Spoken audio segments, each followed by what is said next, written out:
Okay, let's talk about something we've all struggled with. If you've ever spent hours, maybe even days studying for a big exam, only to have it all just disappear when you sit down to take it, then you are in exactly the right place.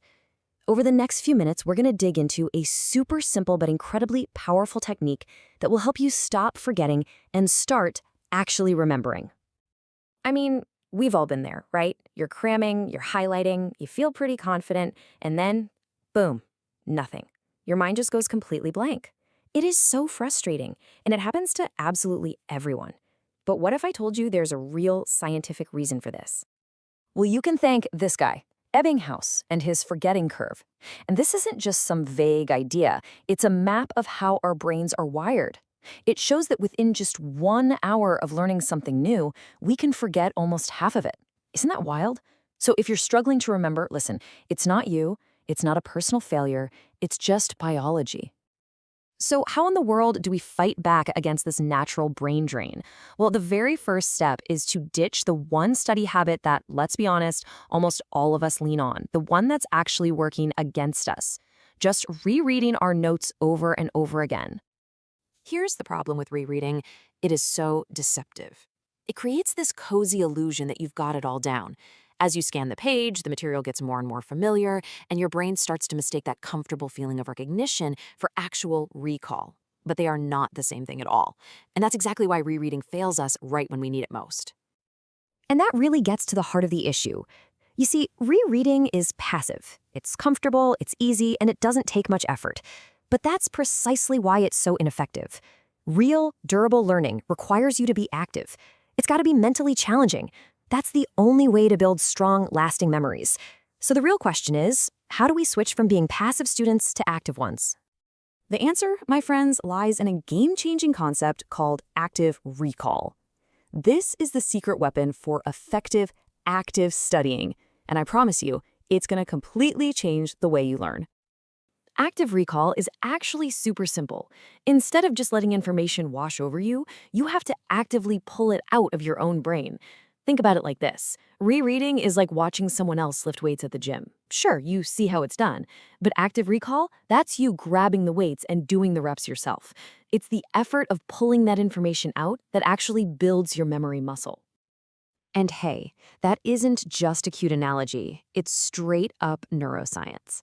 Practicing active recall literally rewires your brain. Every time you retrieve a memory, you strengthen the neural pathways that lead to it, making it faster and easier to find next time. It's like turning a winding country road in your brain into a 6-lane superhighway right to the information you need. And the science on this is crystal clear. A huge study back in 2006 found that students who used active recall, basically who tested themselves, blew the students who just reread the material out of the water. The takeaway couldn't be simpler. If you want to remember more, you've got to test yourself more. Okay, so we know active recall is the way to go. It works. But how do you actually do it? Let's get practical and talk about a simple but ridiculously effective technique that puts all this science into action. Now, you could use flashcards or practice quizzes, and those are great, for sure. But there is an even simpler, more raw, and more powerful way to practice active recall. And it's a technique called the blurting method. Yeah, it sounds a little weird, I know, but it's pretty much exactly what it sounds like. It's a total brain dump of everything you know about a topic. It's meant to be messy, unfiltered, and you know what? It is incredibly effective. And don't just take my word for it. Students everywhere are using the blurting method and getting amazing results. Just look at this comment from Reddit. This user says it, quote, forces your brain to actively remember things and help them retain so much more. The proof is right there in the practice.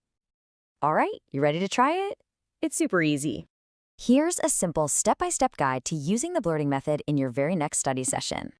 Okay, here's how it works. Step 1, study a section of your material, whatever it is. Read it, watch it, just get to a point where you feel like you kind of get it. Step 2, and this is crucial, hide it.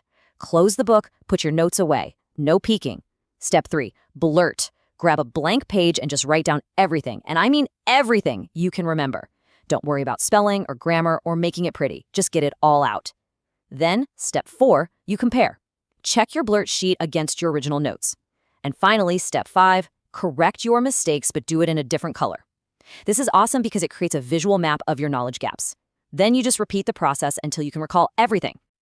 Now, if you want to take your blurting to the next level, here are a few pro tips. For sure, use a different color for corrections. It makes your weak spots jump right off the page. Maybe use a little whiteboard to save paper. And this one's super important, take breaks. Blurting is a serious mental workout, so you gotta treat it like one. Short, intense bursts are way better than a long, draining marathon. So, blurting is an amazing tool all by itself. But when you start combining it with other science-backed learning strategies, oh man, it becomes a true learning superpower. Let's look at a couple of ways you can level up. First up, spaced repetition. This is your ultimate weapon against that forgetting curve we talked about. Instead of cramming, you schedule your blurting sessions at increasing intervals. So you might blurt a topic today, then again in a couple of days, then again next week. This process locks that information into your long-term memory for good. Next, you've got to try dual coding. Our brains are visual creatures. They love pictures. So as you're blurting, don't just write words.